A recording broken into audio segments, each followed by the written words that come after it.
శ్రీ గురుభ్యో నమ. మనం విశ్వామిత్రుడు గురించి చదువుకుంటున్నాం.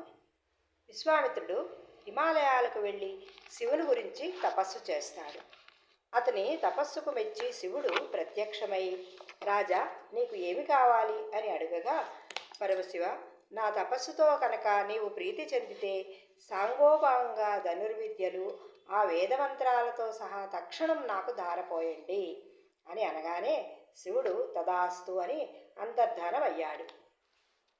ఆ విద్యలు అన్నీ పొంది విశ్వామిత్రుడు తిన్నగా వశిష్ఠుని వద్దకు వెళ్ళి, ఇప్పుడు నేను ఎన్నో అస్త్రశస్త్ర విద్యలన్నీ తెలుసుకుని వచ్చాను, రా అని శివుడు తనకు ప్రసాదించిన అస్త్రాలన్నీ ఒకటి ఒకటిగా వేస్తూనే ఉంటాడు. వశిష్ఠుడు మాత్రము తన బ్రహ్మదండాన్ని పట్టుకొని నిలబడి ఉంటాడు. విశ్వామిత్రుడు పంపిన అస్త్రాలన్నీ ఆ బ్రహ్మదండంలోకి ప్రవేశిస్తూ వశిష్ఠుడిని ఏమీ చేయలేవు.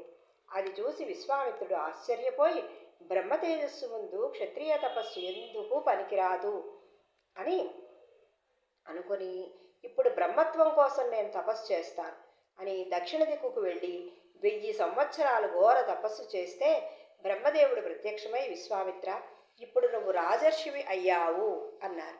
ఆ మాటకి ఇదంతా రాజర్షినే అయ్యానా, నేను ఇంకా బ్రహ్మత్వం రాలేదా అని అనుకుంటాడు. ఇది ఇలా ఉండగా ఇక్ష్వాకు వంశంలో త్రిశంకుడు అనే రాజు ఉంటాడు. అతడు సశరీరంగా స్వర్గానికి వెళ్ళాలి అని వశిష్ఠుణ్ణి అడుగుతాడు.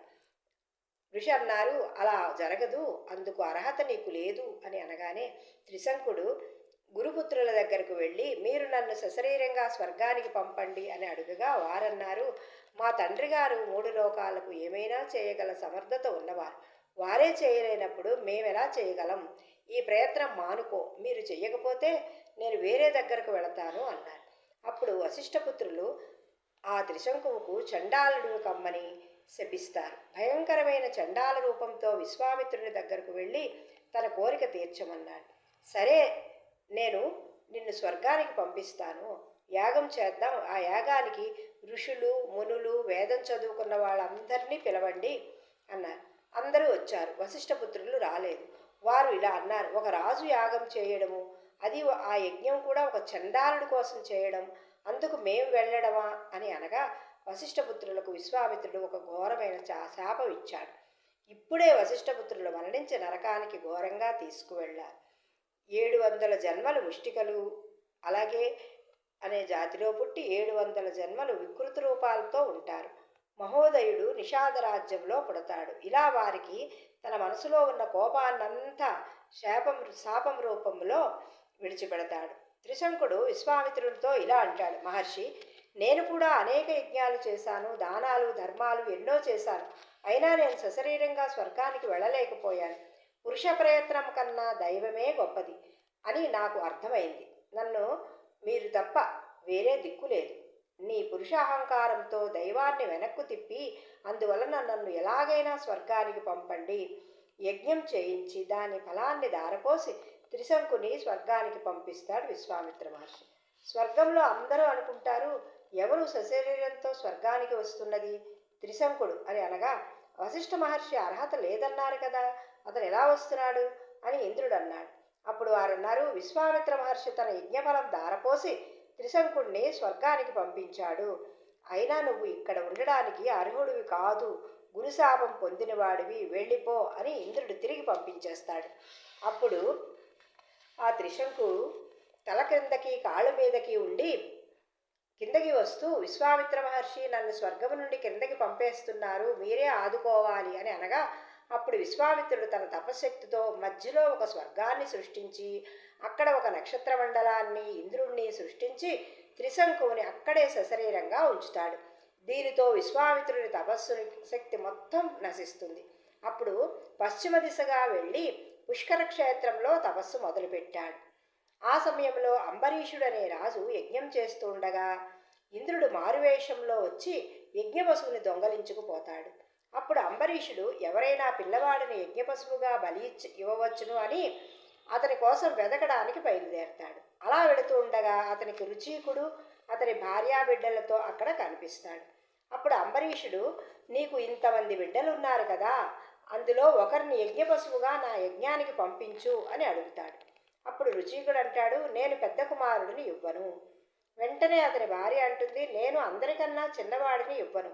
అప్పుడు మధ్యలో ఉన్న బాలుడిని అంబరీషుడు యజ్ఞపశువుగా రథంపై కూర్చోబెట్టుకొని తీసుకువెళుతూ మార్గమధ్యంలో విశ్వామిత్ర మహర్షి ఆశ్రమం దగ్గర ఆగుతారు. అప్పుడు ఆ బాలుడు రథం దిగి గబగబా తన మేనమామ అయిన విశ్వామిత్రుని వద్దకు వెళ్ళి, తన తల్లిదండ్రులు తనను రాజుతో యజ్ఞపశువుగా వెళ్ళమని పంపారు, కానీ నాకు బ్రతకాలని ఉంది.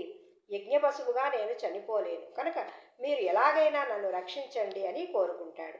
అప్పుడు విశ్వామిత్రుడు తన పుత్రులను పిలిచి, నాయనలారా, మీలో ఒకరు ఈ బాలునికి బదులుగా యజ్ఞపశువుగా ఈ రాజుతో వెళ్ళండి అని చెప్పగా వారు అందుకు అంగీకరించలేదు. ఇదే న్యాయం తండ్రి గారు, కన్నకుమారులను ఎవరైనా ఏదైనా ఆపద వస్తే దాని నుంచి రక్షిస్తారు, కానీ వేరెవరినో రక్షించడానికి కన్నకుమారునే బలిపెడతారా? అందుకు మేము ఒప్పుకోం అని ముక్తకంఠంగా అనేసరికి వెంటనే విశ్వామిత్ర మహర్షి వారిని ఇలా శపిస్తారు, మీరు కూడా వశిష్ఠపుత్రుల వలె ఇప్పుడే మరణించి నరకానికి వెళ్ళి 700 జన్మలు చండాలులుగా 700 జన్మలు వికృత రూపులుగా పడి ఉండండి అని శపిస్తాడు. తరువాత ఆ బాలుని పిలిచి, నాయన, నువ్వు ఇంద్రునికి స్తోత్రం చెయ్యి, నీకు 2 మంత్రాలు ఉపదేశిస్తాను. నీకు చందనం పూసి ఎర్రని మాలలు వేసి బలి ఇచ్చేందుకు తీసుకువెళ్ళినప్పుడు ఈ 2 మంత్రాలతో ఇంద్రుని స్మరించు అని అనగా, ఆ పిల్లవాడు యజ్ఞగుండం దగ్గర బలి ఇచ్చే ముందు ఆ మంత్రాలను స్మరించగా యజ్ఞగుండం నుండి ఇంద్రుడు వచ్చి ఆ పిల్లవాడి మంత్రాలకు ప్రీతి చెంది, అంబరీష, ఈ పిల్లవాడిని అంటే ఈ సునస్యేపుడిని విడిచిపెట్టు, ఈ యజ్ఞం వలన నీకు ఎంత ఫలితం వస్తుందో అంతకన్నా 2 ఫలితాన్ని నేను నీకు ఇస్తాను అని ఈ సునస్యేపుడిని విడిచిపెట్టు అని అనగా అంబరీషుడు ఆ పిల్లవాడిని విడిచిపెట్టాడు. అప్పుడు ఆ సునస్యేపుడు మేనమామ అయిన విశ్వామిత్రుని కాళ్ళపై పడి నమస్కారం చేశాడు. విశ్వామిత్రుడు అతనిని ఆశీర్వదించి పంపుతాడు. ఇది అంతా అయ్యేసరికి విశ్వామిత్రుడు తపస్సు చేసి సంపాదించిన తపశ్శక్తి అంతా పోతుంది. మళ్ళీ విశ్వామిత్రుడు పుష్కర క్షేత్రంలో కూర్చుని ఘోర తపస్సు మొదలు పెడతాడు. విశ్వామిత్రుడు తపస్సు చేస్తూ ఉండగా అక్కడ ఉన్న సరస్సులో స్నానం చేయడానికి మేఘమండలం నుంచి విద్యుత్ తీగలా ఉన్న మేనకని చూసి చలించిపోయి ఆమె సౌందర్యానికి ముగ్ధుడై ఆమెను మోహించి కామవాంఛకు వశుడై ఆమెతో కలిసి సహజీవనం చేస్తాడు.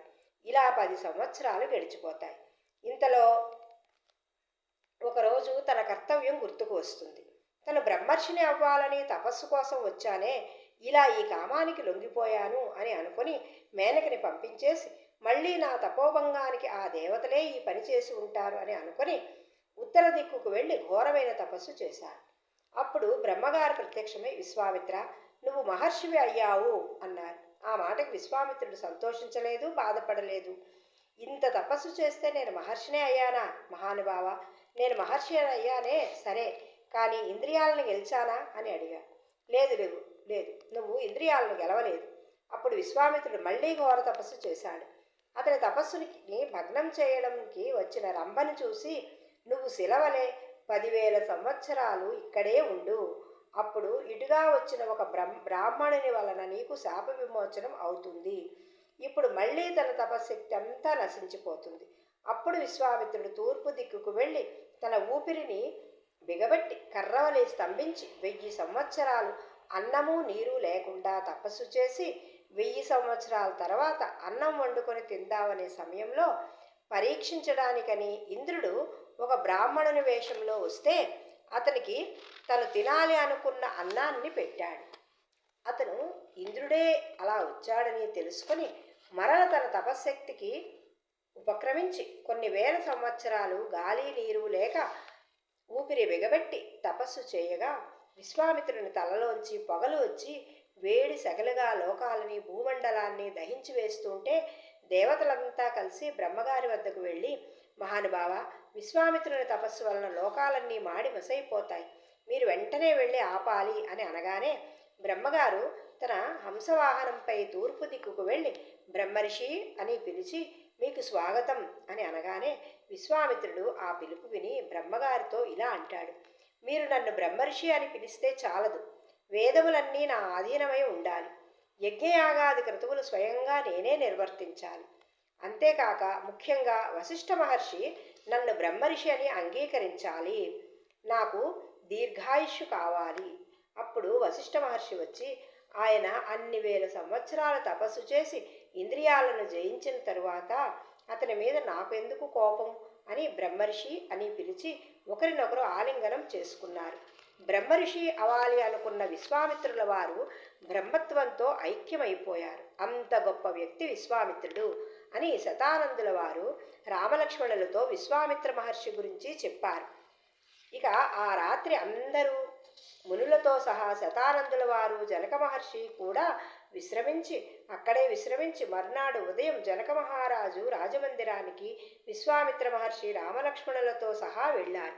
జనక, ఈ పిల్లలు శివధనస్సుని చూడాలి అనుకుంటున్నారు. జనక మహారాజు గారు ఇలా చెప్తున్నారు: మా పూర్వీకులలో దేవరాతుడికి పరమశివుడు ఈ శివధనస్సును ఇచ్చారు. ఇది చాలా శక్తివంతమైనది.